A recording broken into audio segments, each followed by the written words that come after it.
Nah, untuk video yang ketiga ini ada materi tentang proses manajemen risiko.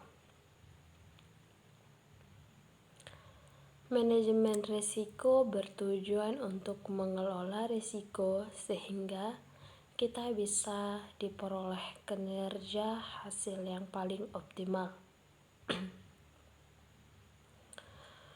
Organisasi seringkali secara sengaja mengambil risiko tertentu karena melihat potensi keuntungan di balik risiko tersebut. Selanjutnya, ada proses manajemen risiko. Ada penetapan suatu konteks, ada penilaian risiko meliputi identifikasi risiko, analisis risiko, evaluasi risiko, dan perlakuan risiko. Secara terinci, proses manajemen risiko sebagai berikut. Yang pertama, proses manajemen risiko, komunikasi dan konsultasi. Bentuk komunikasi dan konsultasi antara lain: yang pertama, rapat berkala; yang kedua, rapat insidental; yang ketiga, focus group discussion; yang keempat, forum pengelola risiko. Penetapan konteks risiko. Ada tahapan penetapan konteks risiko meliputi yang pertama, menentukan ruang lingkup dan periode penerapan manajemen risiko. Yang kedua, menetapkan sasaran organisasi. Yang ketiga, menetapkan struktur unit pemilik risiko atau UPR. Yang keempat, mengidentifikasi stakeholder. Yang kelima, mengidentifikasi peraturan perundang-undangan yang terkait. Yang keenam, menetapkan kategori risiko. Yang ketujuh, menetapkan kriteria risiko. Dalam menetapkan kriteria risiko ini dibagi menjadi dua, yaitu yang pertama, kriteria kemungkinan terjadi risiko atau likelihood. Yang kedua, kriteria dampak atau konsekuensi. Dan yang terakhir, menetapkan matriks analisis risiko dan level risiko. Adapun matriks analisis risiko. Matriks analisis risiko dibagi menjadi dua level. Yang pertama, ada level dampak; yang kedua, ada level kemungkinan. Di level dampak terdapat level 1, level 2, level 3, level 4, dan level 5. Di mana level 1 itu diartikan sebagai tidak signifikan, level 2 kecil, level 3 sedang, level 4 besar, level 5 katastrof. Di level kemungkinan juga dibagi menjadi 5 level, yaitu level 1 artinya sangat jarang, level 2 jarang, level 3 mungkin, level 4 kemungkinan besar, level 5 hampir pasti.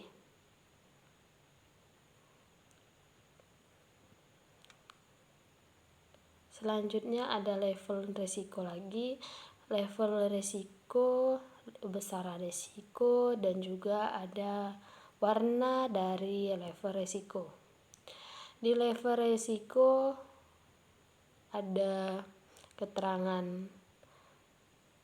sangat tinggi yang ditetapkan sebagai level 5, dan di level 5 besaran risikonya itu 20-25 dan ditandai dengan warna merah.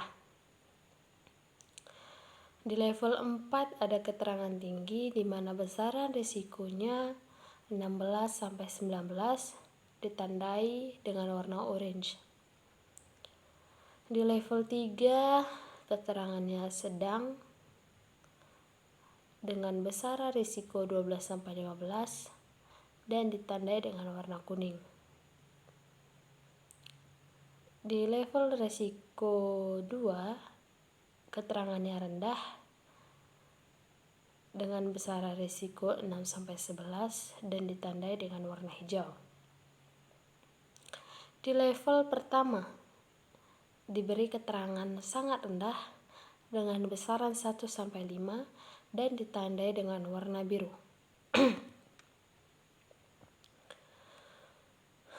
Selanjutnya, menetapkan selera risiko. Menetapkan selera risiko. Penetapan selera risiko untuk setiap kategori risiko sebagai berikut. Yang pertama, risiko pada level rendah dan sangat rendah dapat diterima dan tidak perlu dilakukan proses mitigasi risiko. Yang kedua, risiko dengan level sedang hingga sangat tinggi harus ditangani untuk menurunkan level risikonya. Yang ketiga, selera risiko tersebut digambarkan yang dapat dilihat pada modul. Selanjutnya ada penilaian risiko. Penilaian risiko, ada beberapa penilaian risiko yaitu sebagai berikut. Yang pertama, identifikasi risiko. Yang kedua, analisis risiko. Yang ketiga, mengestimasi level kemungkinan risiko. Yang keempat, mengestimasi level dampak risiko. Yang kelima, menentukan besaran risiko dan level risiko. Yang keenam, menyusun peta risiko. Yang ketujuh, evaluasi risiko. Yang kedelapan, menyusun prioritas risiko berdasarkan besaran risiko dan menentukan risiko utama.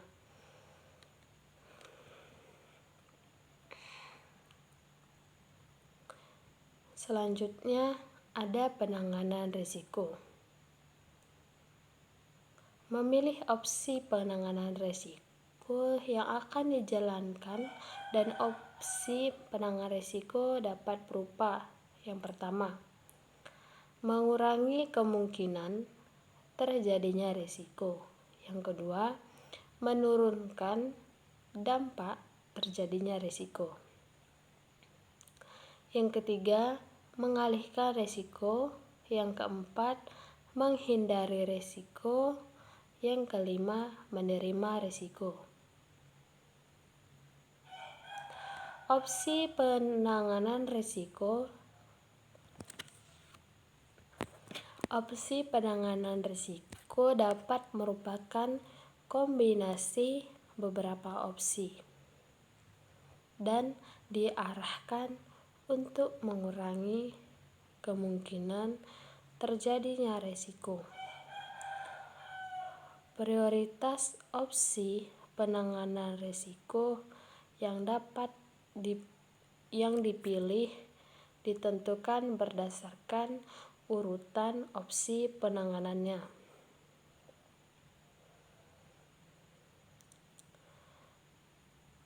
Penyusunan rencana tindak penanganan risiko atau RTP.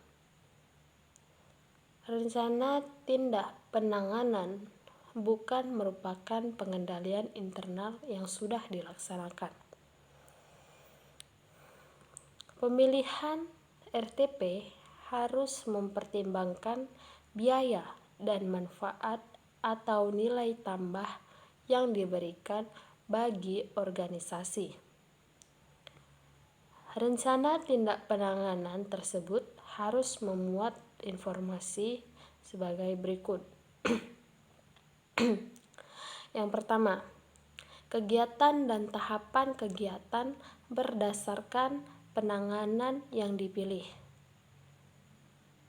Yang kedua, target output yang diharapkan atas kegiatan tersebut. Yang ketiga, jadwal implementasi kegiatan penanganan risiko. Yang keempat, penanggung jawab yang berisi unit yang bertanggung jawab dan unit pendukung atas setiap tahapan kegiatan penanganan risiko.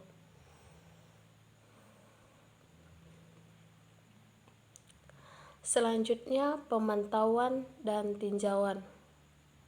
Ada pemantauan berkelanjutan atau ongoing monitoring, ada pemantauan berkala, dan ada tinjauan. Selanjutnya yang pertama, piagam manajemen risiko.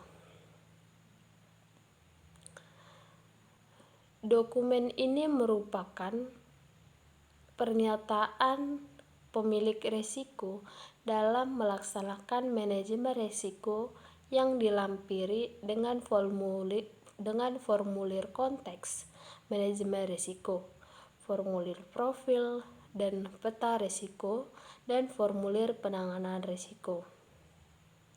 Dokumen manajemen risiko yang kedua yaitu laporan manajemen risiko.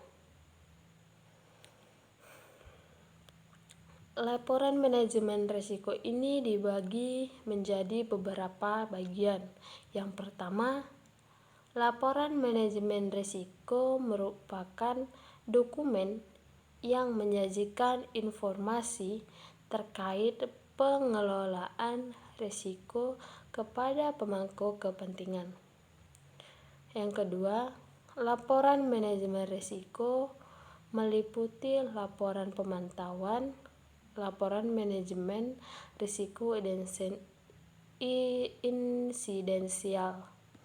insidental.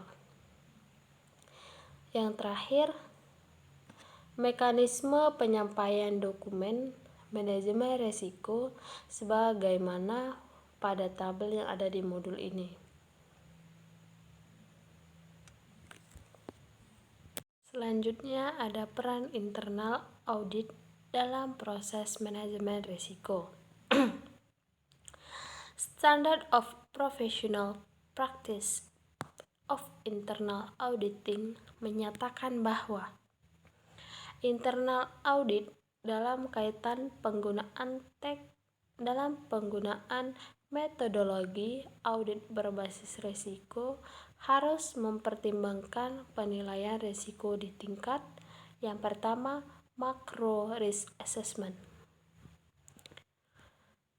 Kepala internal auditor harus menggunakan hasil penilaian risiko dalam penyusunan aktivitas audit tahunan. Penilaian risiko makro atau macro risk assessment akan menghasilkan daftar risiko atau risk register dan peta risiko atau risk map. Peta risiko atau risk map merupakan acuan bagi internal audit dalam menyusun rencana program kerja audit tahunan atau PKAT, sehingga fokus audit menjadi lebih terarah dan sumber daya yang terbatas dapat diarahkan ke area layak audit dengan bobot risiko tinggi. Selanjutnya ada micro risk assessment. Internal auditor harus menggunakan teknik penilaian risiko dalam merencanakan setiap penugasan audit. Selanjutnya, practice guide yang dikeluarkan oleh The Institute of Internal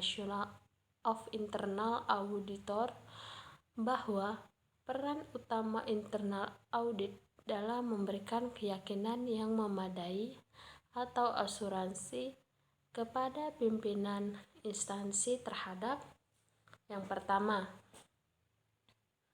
memberikan penilaian yang objektif dan memberikan asuransi terhadap proses manajemen risiko. Yang kedua, memberikan penilaian yang objektif dan memberikan asuransi bahwa risiko telah dievaluasi secara benar. Yang ketiga, mengevaluasi pelaksanaan proses manajemen risiko. Yang keempat, mengevaluasi laporan atas risiko-risiko utama atau signifikan.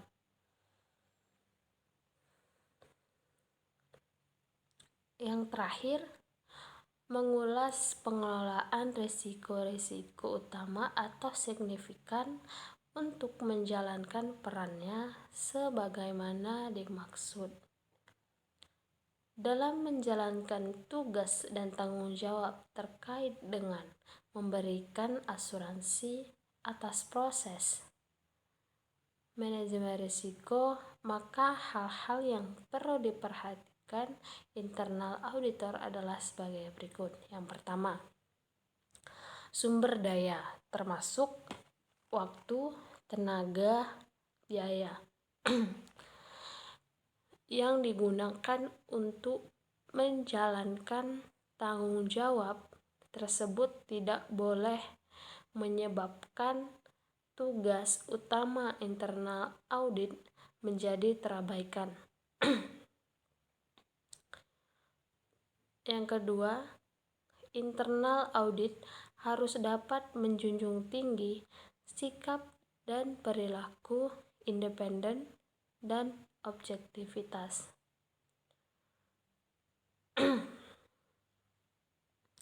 Yang terakhir, internal audit harus selalu mensosialisasikan pemahaman bahwa manajemen adalah pemilik dan penanggung jawab atas risiko dan pengendalian.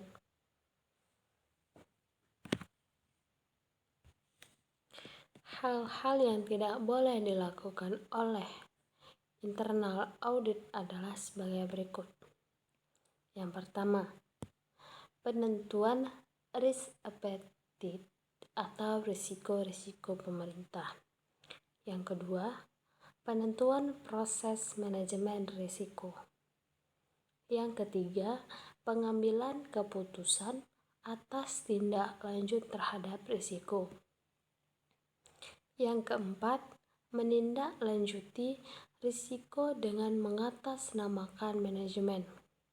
Yang kelima, memegang tanggung jawab terhadap manajemen risiko.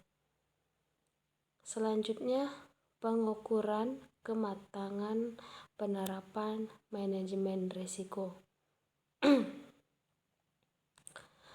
Pengukuran terhadap tingkat kematangan penerapan manajemen risiko berguna dalam memperoleh gambaran sejauh mana organisasi menentukan, menilai, mengelola, dan memantau risiko. Sebuah model kematangan adalah cara terstruktur mengamati aspek manajemen risiko dalam organisasi dengan efektif. Salah satunya maturity model yang digunakan dengan yang pertama, Enterprise Risk Management atau IRM. Adalah suatu proses berkesinambungan yang melibatkan seluruh bagian pengelola risiko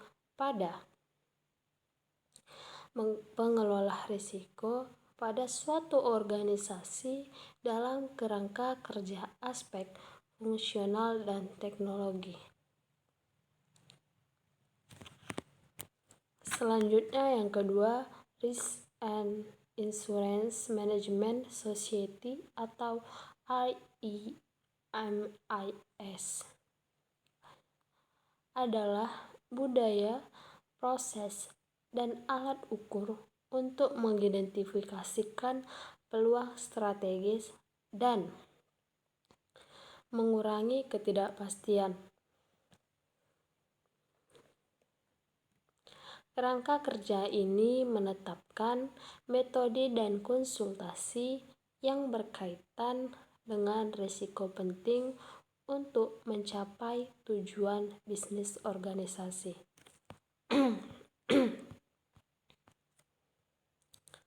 Selanjutnya, atribut pengukuran dalam RIMS terdiri dari 7 pandangan.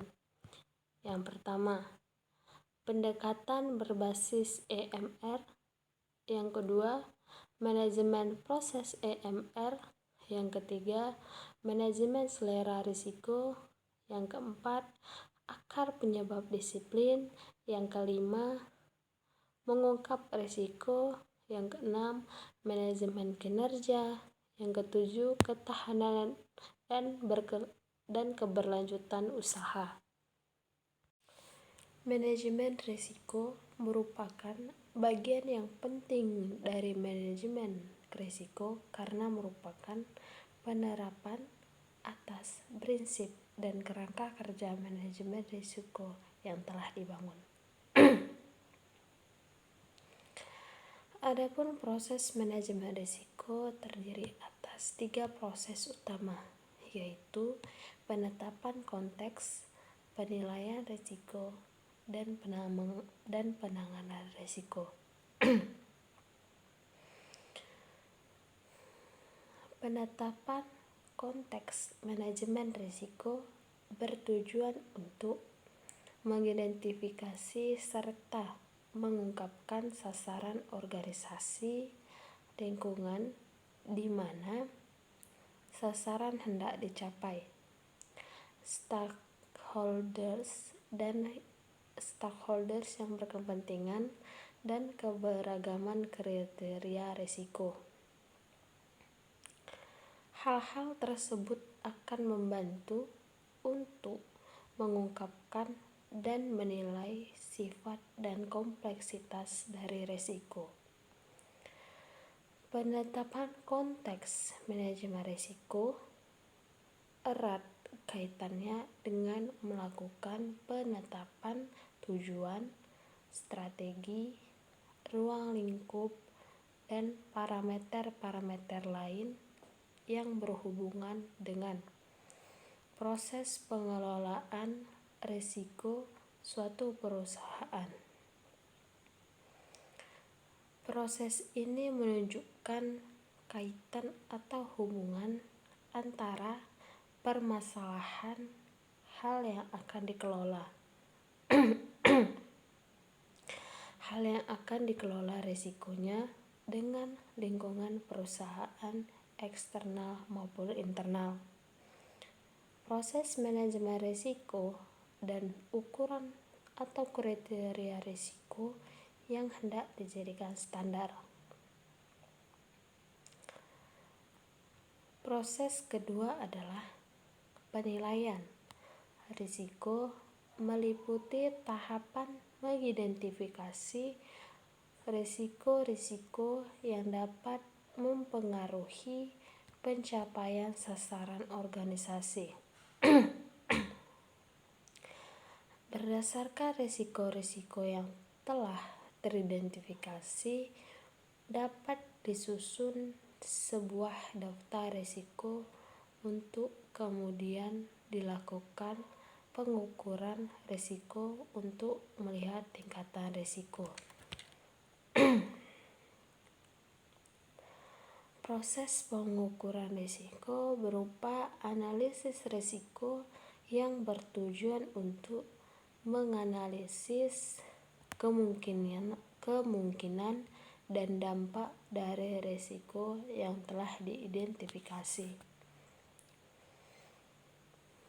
Hasil pengukuran berupa status risiko yang menunjukkan ukuran tingkatan risiko dan peta risiko yang merupakan gambaran sebaran risiko dalam suatu peta. Tahapan lainnya dalam penilaian risiko adalah evaluasi risiko yang ditunjukkan untuk membandingkan hasil analisis risiko dengan kriteria risiko yang telah ditentukan untuk dijadikan sebagai dasar penerapan penanganan risiko. Penetapan konteks manajemen risiko bertujuan untuk mengidentifikasi serta mengungkapkan sasaran organisasi, lingkungan di mana sasaran hendak dicapai, stakeholders yang berkepentingan, dan keberagaman kriteria risiko. Hal-hal tersebut akan membantu untuk mengungkapkan dan menilai sifat dan kompleksitas dari risiko.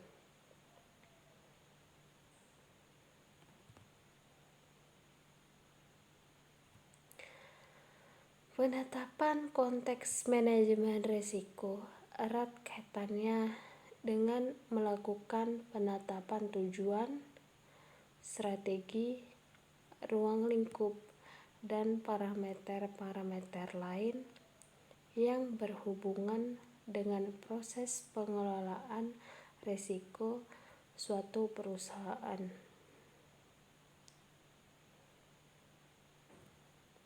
Proses ini menunjukkan kaitan atau hubungan antara permasalahan hal yang akan dikelola risikonya dengan lingkungan perusahaan, eksternal atau internal, proses manajemen risiko, dan ukuran atau kriteria risiko yang hendak dijadikan standar.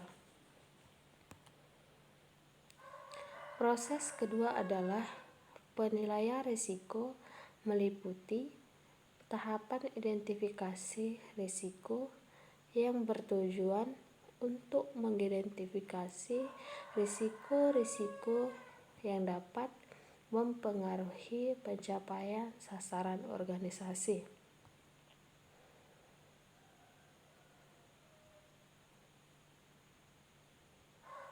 Berdasarkan risiko-risiko yang telah teridentifikasi, dapat disusun sebuah daftar risiko untuk kemudian dilakukan pengukuran risiko untuk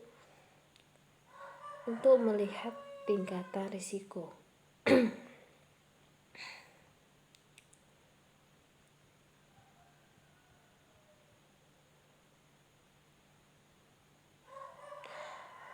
Proses pengukuran risiko berupa analisis risiko yang bertujuan untuk menganalisis kemungkinan dan dampak dari risiko yang telah diidentifikasi. Hasil pengukuran berupa status risiko yang menunjukkan ukuran tingkatan risiko dan peta risiko yang merupakan gambaran risiko dalam suatu peta. Tahap lainnya dalam penilaian risiko adalah evaluasi risiko yang ditunjukkan untuk membandingkan hasil analisis risiko dengan kriteria risiko yang telah ditentukan untuk dijadikan sebagai dasar penerapan penanganan risiko. Proses ketiga dalam proses manajemen risiko adalah penanganan risiko yang berupa perencanaan atas mitigasi risiko-risiko untuk mendapatkan alternatif solusinya sehingga penanganan risiko dapat diterapkan secara efektif dan efisien.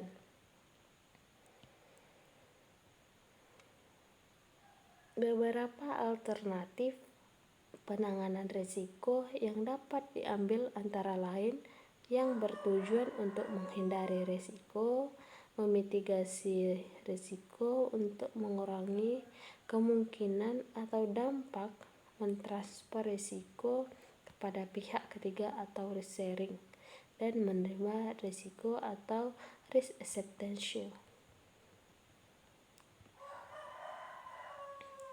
Pada akhirnya,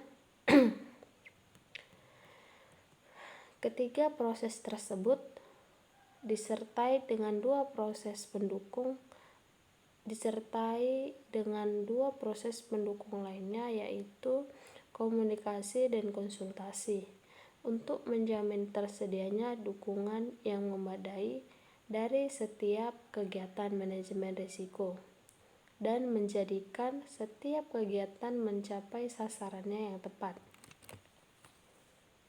Proses lainnya adalah monitoring dan review yang bertujuan untuk memastikan bahwa implementasi manajemen risiko berjalan sesuai dengan perencanaan serta sebagai dasar untuk melakukan perbaikan secara berkala terhadap proses manajemen risiko. Proses monitoring dan review dilaksanakan melalui evaluasi dan pemeriksaan terhadap proses bisnis yang berjalan, serta dengan audit manajemen risiko.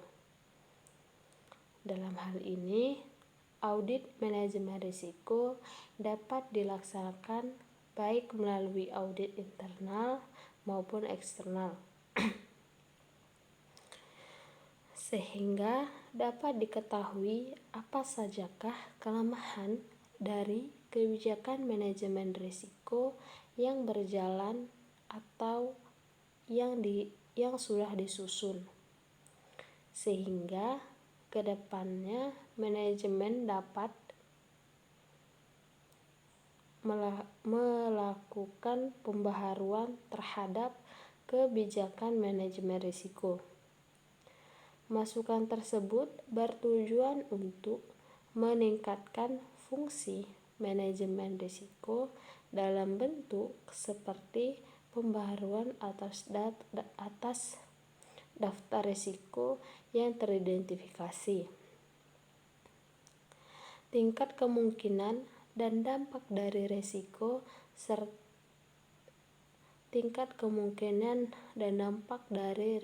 tersebut, serta tindakan pengendalian serta sistem monitor yang sesuai untuk kebutuhan organisasi dalam mencapai tujuan perusahaan.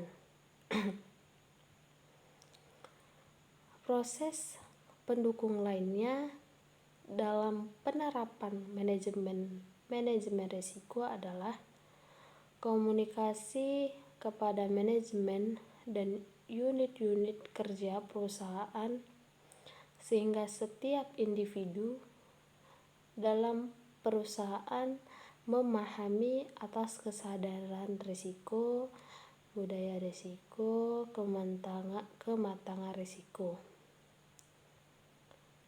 Proses komunikasi ini dilaksanakan sebagai upaya untuk mengukur kesiapan organisasi dalam mengatasi risiko dan untuk mengevaluasi penerapan manajemen risiko tersebut.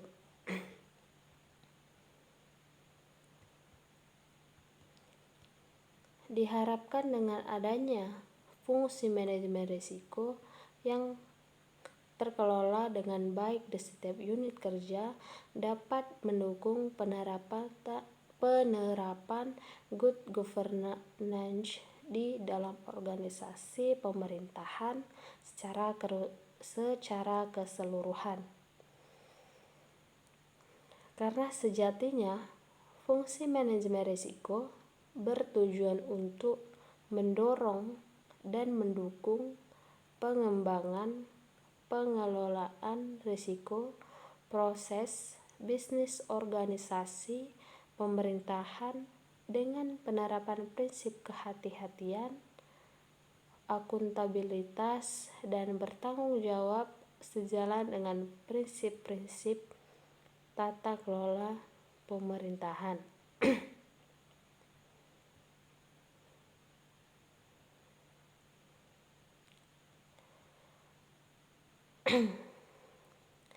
Dunia dengan teknologi informasi saat ini telah mengalami perubahan sangat cepat. Hal ini membuat organisasi bisnis maupun organisasi pemerintah ikut mengalami perubahan. Perubahan tersebut membuat organisasi dalam melakukan kegiatan untuk mencapai tujuan dan sasarannya menghadapi banyak tantangan, kendala atau hambatan, baik kecil maupun besar, bahkan dapat menjadi ancaman ataupun peluang.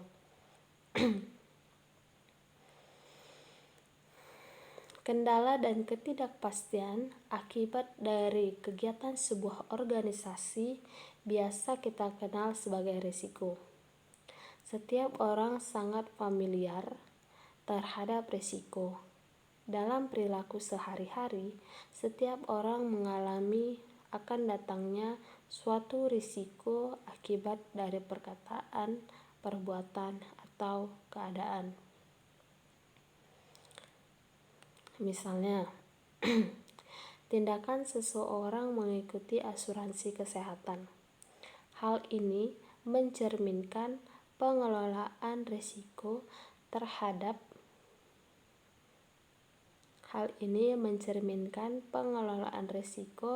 menghadapi akan biaya pengobatan saat datang sakit tak terduga.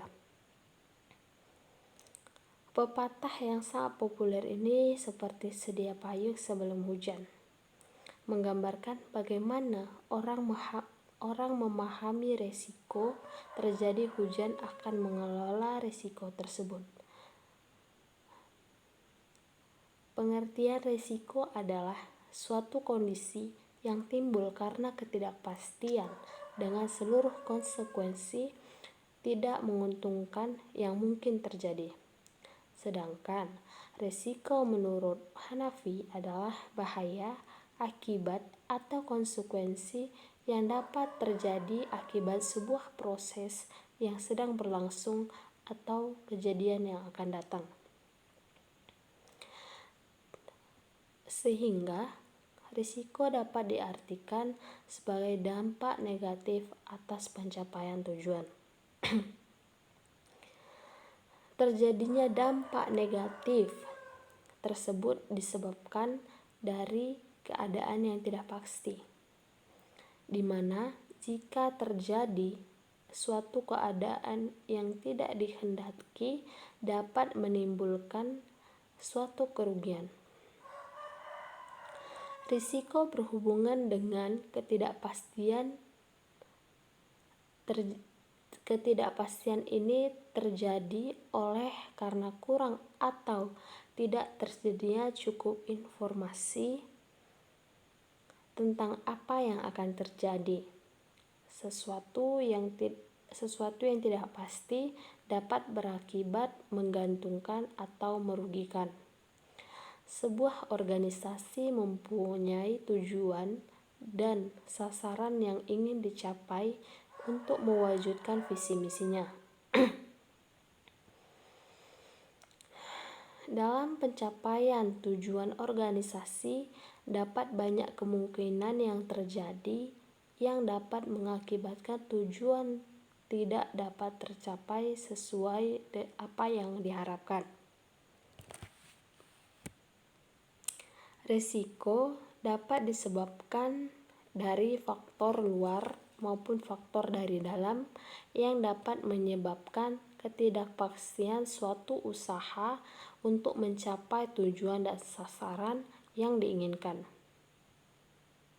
Setiap bagian dalam organisasi memiliki risiko sendiri.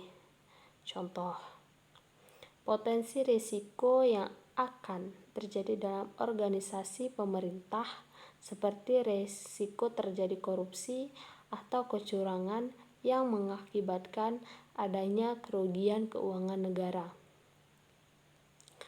penurunan pendapatan pajak, serta kegagalan pelaksanaan program atau kegiatan pembangunan, kegagalan pemberian layanan yang optimal kepada masyarakat, dan lain sebagainya.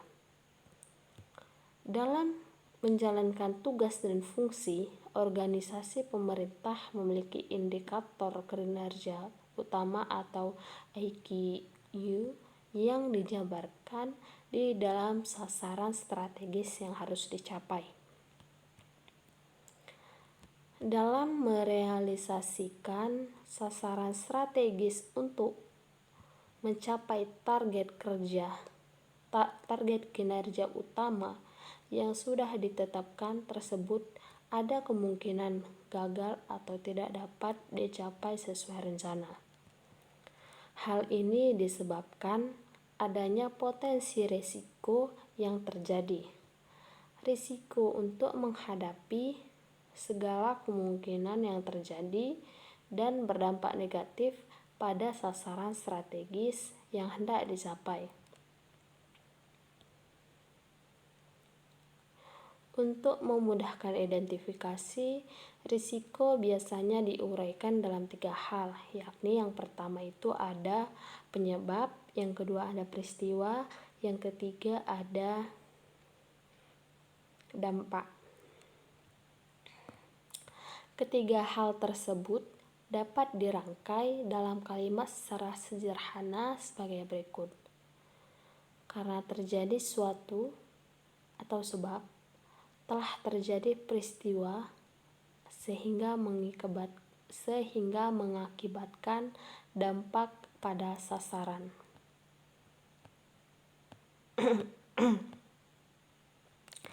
Dalam memastikan tercapainya tujuan, maka risiko harus dikelola dengan baik. Pengelolaan tersebut diharapkan dapat meminimalkan kemungkinan terjadinya risiko atau mengurangi dampak yang akan terjadi, sehingga tujuan dapat tercapai. Pengelolaan risiko dimulai dari upaya mengenali, mengukur, mengevaluasi risiko, hingga melaksanakan upaya penanganannya. Pengelolaan risiko yang efektif akan membantu mengidentifikasi risiko mana yang menjadi ancaman terbesar bagi organisasi dan memberikan panduan untuk menanganinya. Oleh karena itu, kita memerlukan suatu manajemen yang disebut dengan manajemen risiko. Manajemen risiko didefinisikan sebagai proses mengidentifikasi, memantau, dan mengelola risiko potensial untuk meminimalkan dampak negatif yang mungkin ditimbulkan terhadap suatu organisasi. Manajemen yang ditujukan untuk mengelola risiko dalam mencapai sasaran strategis organisasi pemerintah. Manajemen risiko bertujuan meminimalkan kemungkinan terjadinya dan dampak risiko yang dapat mengganggu pencapaian sasaran tersebut. Daya tahan organisasi pemerintah terhadap kemungkinan timbulnya risiko tergantung pada bagaimana mempersiapkan diri secara sistematis terhadap risiko yang harus dihadapi. Kekuatan yang paling mendasar adalah terciptanya budaya risiko atau risk culture, di mana sudah secara otomatis dan menyeluruh menerapkan pengambilan risiko, serta menyatukan keseimbangan antara risiko dan pengendalian dalam setiap proses bisnis. Untuk membangun budaya risiko diperlukan adanya suatu keterpaduan langkah secara bersama antara pimpinan puncak dan para pemimpin di seluruh tingkatan beserta jajarannya dalam mematuhi berbagai aturan yang ada, dan semua pihak termasuk pemangku kepentingan saling berinteraksi dalam kegiatan sehari-hari organisasi.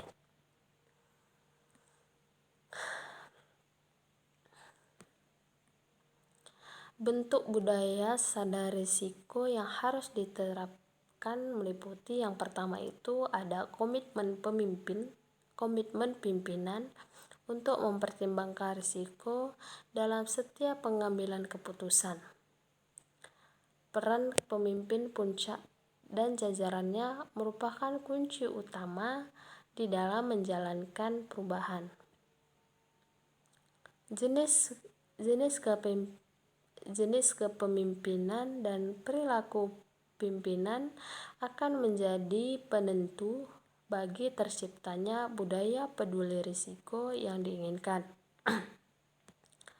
Komitmen pimpinan yang menjadi prioritas terhadap program manajemen risiko dapat diwujudkan dan ditunjukkan oleh pimpinan puncak serta para pemimpin di seluruh tingkatan, baik dukungan dalam implisit maupun eksplisit. Kedua, komunikasi yang berkelanjutan kepada seluruh jajaran organisasi mengenai pentingnya manajemen risiko.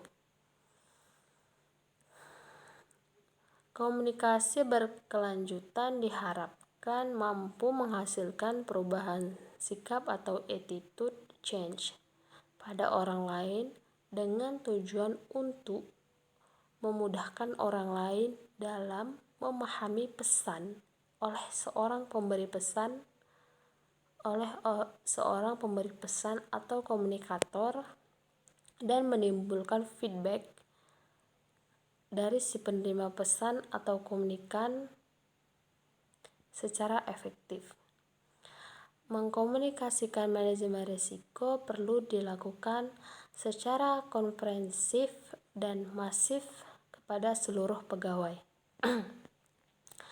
Ketiga, penghargaan terhadap mereka yang dapat mengelola risiko dengan baik. Penghargaan bertujuan agar unit organisasi dapat mengembangkan kinerja pengelolaan risiko dengan membantu mereka menyadari dan menggunakan potensi mereka sepenuhnya dalam mengemban misi organisasi dan menyediakan informasi bagi pegawai dan pimpinan untuk membuat keputusan-keputusan yang berhubungan dengan pekerjaan atau pelaksanaan tugas dan fungsi. Baiklah, cukup sekian video pertemuan ketiga mata kuliah manajemen risiko dan bisnis. Mohon maaf apabila ada kesalahan dan ketidakjelasan dalam memaparkan materi. Saya mohon maaf.